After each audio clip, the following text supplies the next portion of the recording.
Boa noite. A graça e a paz do Senhor Jesus esteja com você. Meu amigo, minha amiga, eu estou aqui nesta noite para compartilhar com você mais um pouquinho da palavra de Deus. Este mês de maio, nós estamos no mês de jornada de orações pela família. Então estamos orando pelas famílias no modo geral. As famílias da igreja, as famílias fora da igreja, famílias no modo geral. Porque família, isso nasceu no coração de Deus.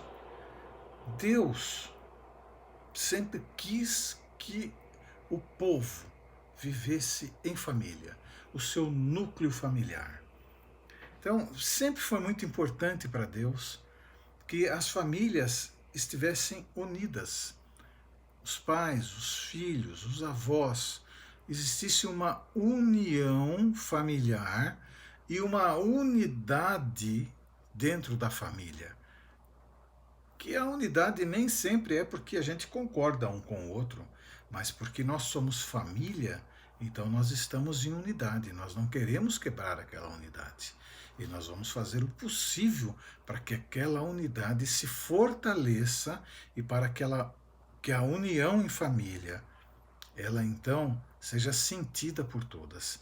E essa união em família é o amor que um tem pelo outro e demonstra diariamente através das atitudes, através das palavras, através da confiança que um tem no outro. Enfim, há uma demonstração prática deste amor. Tenho ouvido falar desses últimos tempos que nós estamos então reclusos, né? As famílias estão se redescobrindo, na verdade. Então, tenho ouvido falar que tem existido muitas intrigas, muitas brigas, muitas desavenças entre as famílias, porque não estão acostumados a ficar tanto tempo juntos. E aí é óbvio que tanto tempo junto, você vai ter que conviver mais e mais ainda com as diferenças. E este é o segredo. Aprender a conviver com as diferenças. Aí está a alegria e a felicidade de poder, então, ver as diferenças e saber que entre marido e mulher, Deus jamais vai colocar duas pessoas iguais. Não, porque não tem necessidade. Mas vai colocar sempre pessoas diferentes, para que aprendam a lidar com as diferenças. Os filhos não são todos iguais. Eles vêm, partem do mesmo pai e mãe, mas são completamente diferentes, porque são pessoas diferentes, são seres individuais. E eles são diferentes, eles têm a mesma educação, o mesmo lar, o mesmo tudo, mas são diferentes. Porque eles têm que aprender a conviver com as diferenças e pai e mãe têm que aprender a conviver com os filhos que são diferentes. Dando o mesmo amor, a mesma dedicação, a mesma direção, a mesma orientação. E os filhos que veem os pais também diferentes, eles também têm que aprender a extrair dos pais o melhor e aprender a conviver. Isso não é uma coisa tão simples na prática quanto é no falar. Mas vamos então para a palavra de Deus, lá em 1 Coríntios 1, no verso 10. Então o apóstolo Paulo nos ensina da seguinte maneira: Irmãos, em nome de nosso Senhor Jesus Cristo, suplico a todos vocês que concordem uns com os outros no que falam, para que não haja divisões entre vocês, e assim que todos estejam unidos num só pensamento e num só parecer.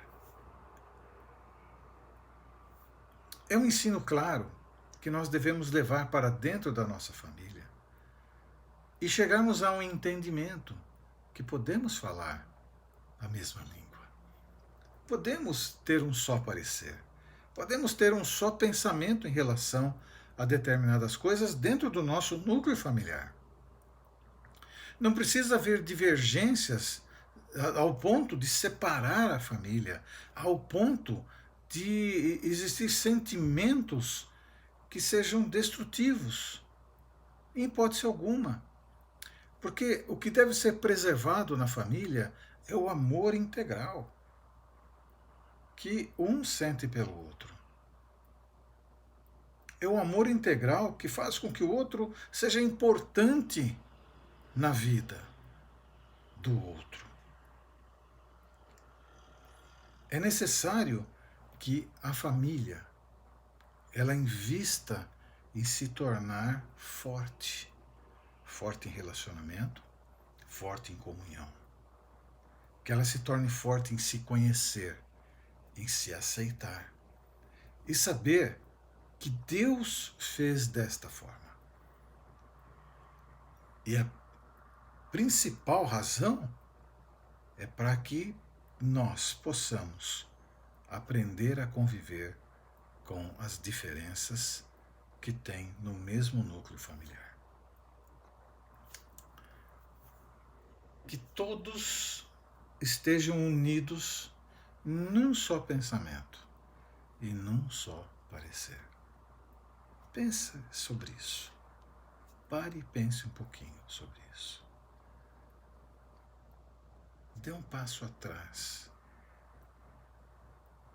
Procure extrair o melhor deste momento em que todas as famílias estão juntas, cada um no seu núcleo. Extraia o melhor. Extraia o melhor que você tem do seu pai, da sua mãe, do seu avô, da sua avó, se ele morar com você, ou você com ele. De quem você mora, aonde você está morando, no seu núcleo. Extraia o melhor da tua família.